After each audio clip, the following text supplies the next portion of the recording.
Brought to you by NBC bearing, भारताची पहिली bearing उत्पादक।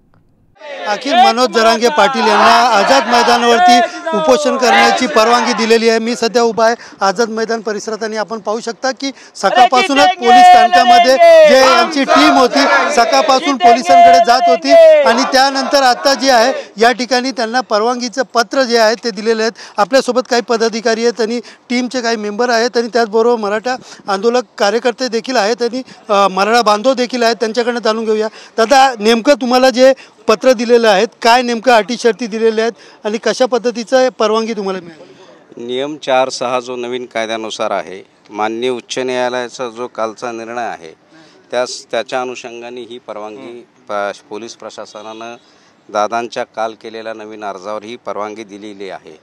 काल रात्री उशिरा हा अर्ज देण्यात आला आणि त्यानंतर सकाळी फोन करून या अर्जासंदर्भात बैठक ठेवून माननीय पोलीस प्रशासनाने आज ही परवानगी आपल्याला 3:32 आपल्या हातात दिली आहे। त्यामुळे आपल्या माध्यमातून पुन्हा एकदा मराठा आंदोलक आणि मराठा सेवक या महाराष्ट्रातून माझे बंधू भगिनी जे महाराष्ट्रातून इकडे मुंबईकडे येत आहेत त्यांच्यासाठी खऱ्या अर्थानं ही आनंदाची बातमी आहे।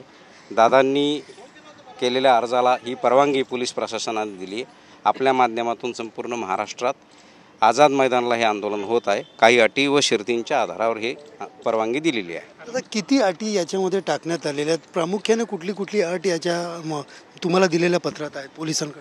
जो नवीन कायदा काल अस्तित्वामध्ये आला आहे त्याप्रमाणे ह्या अटी आहेत आणि जवळपास 5 ते 6 अटी आहेत, ज्याच्यामध्ये एक प्रमुख अट आहे की फक्त 5000 आंदोलकांनीच या मैदानामध्ये बसू शकतात, थांबू शकतात, अशा प्रकारचं आहे। काही वेळेचे निर्बंध आहेत, काही स्टेजच्या संदर्भामध्ये निर्बंध आहेत, परंतु मनोजदादांनी सांगितलेलं की कायदेशीर प्रक्रिया पूर्ण करा, जे काय कायदेशीर असेल तुम्ही त्याप्रमाणेच करा।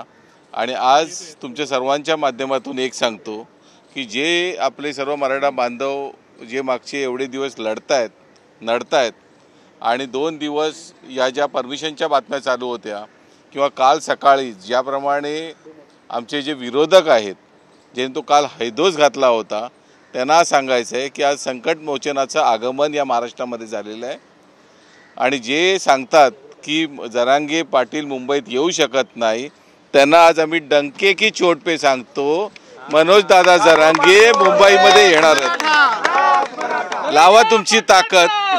आम्ही पण संविधानाला सांभाळतो आणि या संविधानाला आम्ही ज्या मानतो त्यांनीच आम्हाला हा न्याय दिलेला आहे आणि हे तुमच्या तोंडावरती आज फासायला पाहिजे। कारण ज्या पद्धतीने तुम्ही मराठा समाजाला, ज्या पद्धतीने तुम्ही मनोज दादांना, ज्या पद्धतीने तुम्ही या आंदोलकांना ज्या प्रकारे खिजवत होतात, आम्ही हे उत्तर तुमच्या तोंडावरती मारत आहोत। नेमकं याच्यात किती दिवसासाठी ही परवानगी दिलेली आहे, काय सांगितलेलं आहे आणि कुठल्या गोष्टी सांगितल्या ज्या पोलिसांनी तुम्हाला सांगितलं की याचं नियम पाळावे? याच्यात बेसिकली 29 तारखेचा जो आंदोलनाचा आपला दिवस आहे त्या दिवशी इथे उपोषण करण्यासाठी परवानगी दिलेली आहे। आम्ही त्यांना विचारलं 29 तारखेला दिली आहे म्हणजे का दर दिवशी तुम्हाला घ्यायला लागेल का आम्हाला परवानगी? त्यांनी त्यावेळी सांगितलं, क्लिअर सांगितलं की अशी काही गरज नाही, तुम्हाला परवानगी जोपर्यंत तुमचं आमरण उपोषण आहे तोपर्यंत तुम्हाला मिळालेली आहे, असं पोलिसांनी आम्हाला वैयक्तिक सांगितलेलं आहे। एकंदरीत पाहिलं तर गेले काही दिवसापासून सुरू होतं, त्यानंतर या ठिकाणी मराठा बांधवामध्ये आनंदाचं वातावरण आणि आपण पाहू शकतो या ठिकाणी आपण पाहिलं तर परवानगीची कॉपी देखील दिलेली आहे आणि 1 दिवसासाठी नाही तर आमरण उपोषण होईपर्यंत ही परवानगी पोलिसांकडनं राहणार आहे। कॅमेरा पर्सन गणेश मोरेसह Sunil Jadhav, TV9 Marathi, Mumbai. Brought to you by NBC bearing, भारताची पहिली बेअरिंग उत्पादक।